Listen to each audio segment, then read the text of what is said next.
Hi, this is Robert and welcome back to the channel. Today we're in historic ISHPEMING and we are filming the largest gemstone in the world. It is Jasper's Knob and it is right here behind me.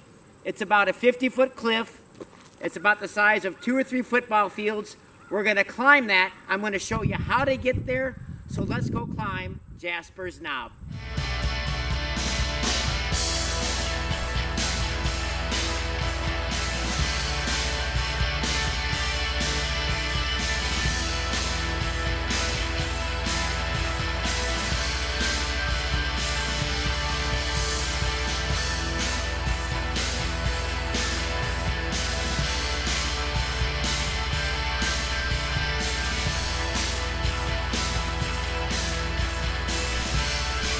So right here, I'm on East Division, and you could keep going, and Jasper Street does tie into East Division about a couple hundred yards up the road.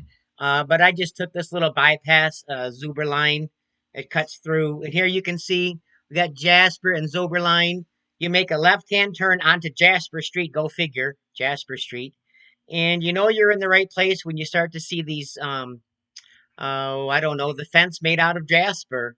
It's everywhere. That's not exactly jasper. It's another mixed material, but now you know you're getting close when you start to see the road looking like this. And as you can see, when I shot the original intro to this, it's just a couple hundred yards up the road. So that's what I did. I just went up the road behind the Jasper's Knob. Again, here you can see this retaining wall. Now this is made out of jasper and a jasper-like material. So right now we're at the corner of Jasper and Hill Street where we're going to get a first look at this jasper and what Jasper's Knob is. It's a mixture of the red jasper and the silver hematite, and you can see how it's blended here in this rock right here. And we're going to just pan down a little so we can get our first look at what this looks like. Now this whole mountain that's behind me, if you want to call it a mountain, is made out of this material. In fact, there was so much of this material around that they literally built the retaining wall as we go on our hike out of the jasper material. And you can see it's just beautiful. And you can see why it's considered the largest gemstone in the world. And wait till we get to the top. You guys are just going to be amazed at what we're going to see.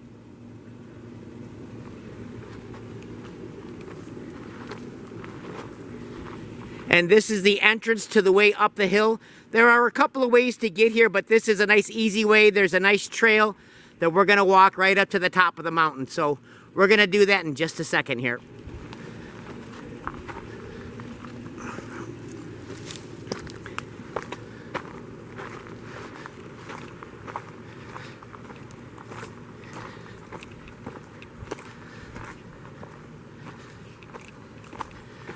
And I guess I could talk as I walk. This rock formation is actually sedimentary rock. For a long time, by the look of it, I thought that it was a lava flow, but it's not.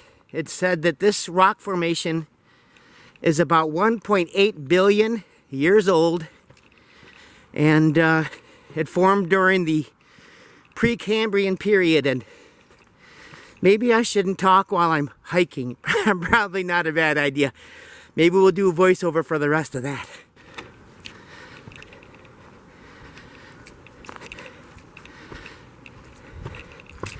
Beautiful walk here. It's August 30th, I believe. And weather's changing fast up here in the UP. ISHPEMING's already had two frosts, pretty hard frosts already, so things do come early here in the Upper Peninsula. All right, it's getting steep now. I know the camera doesn't really show that, but we probably got a 15-20 foot elevation change right here in just this 40-50 feet.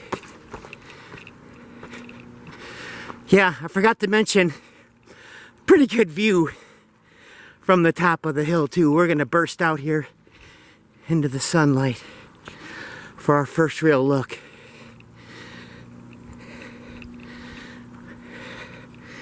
First we'll do the overlook. This is ISHPEMING, Michigan. Beautiful fall day. Colors haven't changed yet. It's still August. We're about a month away from the color change, but you can see again, we shot the video, the intro video. We'll go right over there. So I shot that intro video right there. So now I'm standing at the top of Jasper's Knob, and we're going to get our first look here up close of what this really looks like.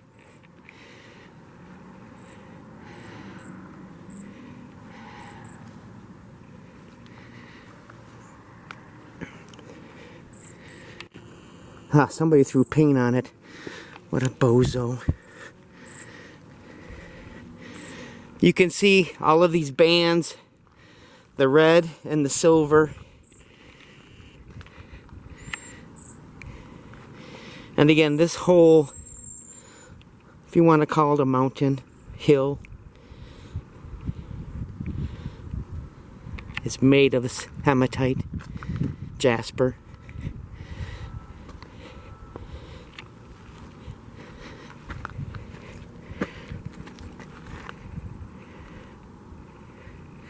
And you can see this is just one great big continuous flow of this material. It's not a flow, sedimentary rock that was pushed up during the mountain building process. Oh, I have to look it up, what it's called. But let's get another shot here.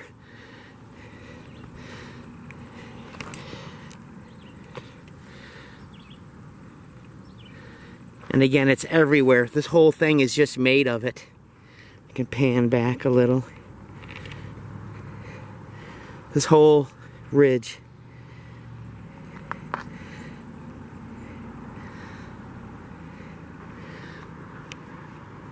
We'll go down and get some more. So what I've done now is I've just walked down the face of that cliff, and I just want to show you guys that you can see that this material again is through this whole hill. As I pan over here to the right, and I can pan up. I know the light kind of, because of the way the light's hitting, you can't really see. But again, I was standing up there filming from the top. And I've only walked down about 10 or 15 feet. But just want to show you, as we walk down this hill, if I was going to continue down, you can see that the whole thing is made out of this material. And I would film while I'm walking, but I don't want to fall down the cliff. It's pretty steep. Again, cameras don't usually show that stuff. It's pretty steep right here. We'll zoom in, or I'll just walk up again on this so you guys can see this material.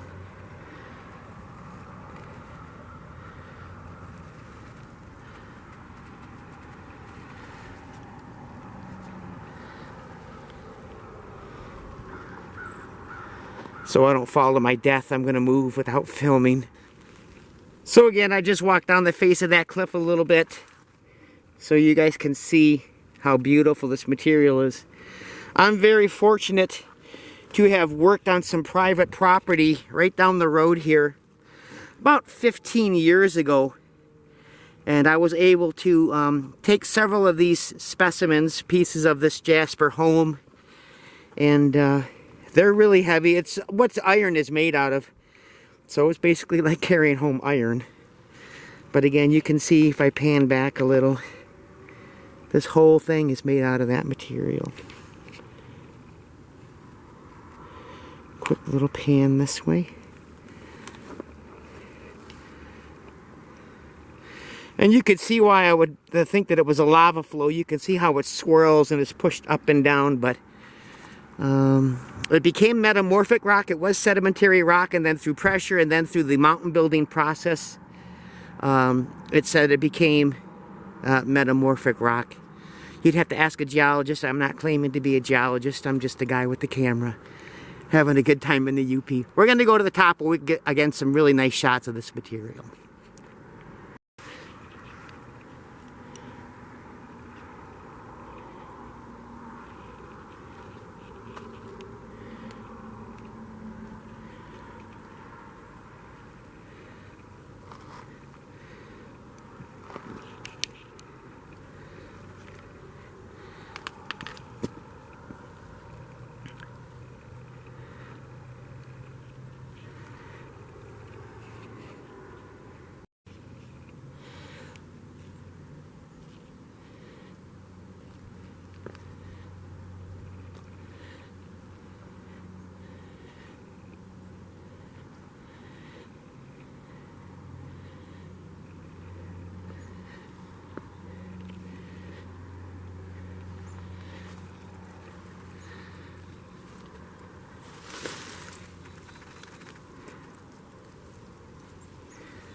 And again, you can see it just goes on and on all the way back down.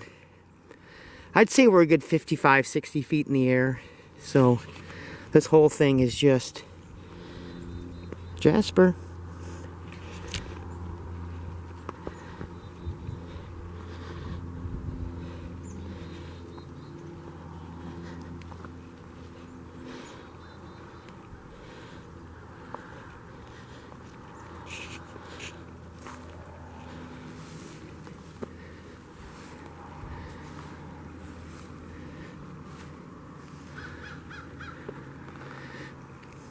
Well, I hope you really enjoyed this video, everybody.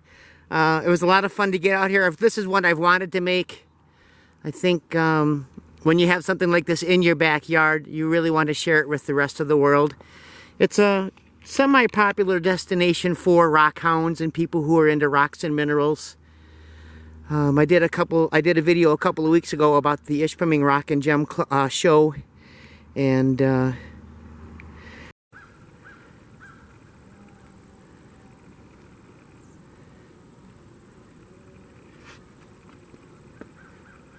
look at this shot right here. You can really see all of the bands. Thousands. Just right here.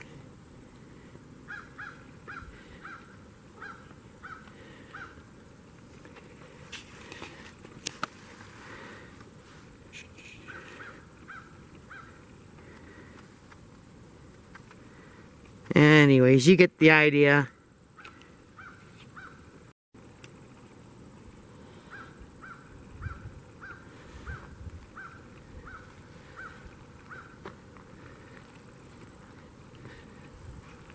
Tell me that's not beautiful. Coming right out of the ground like that is just amazing.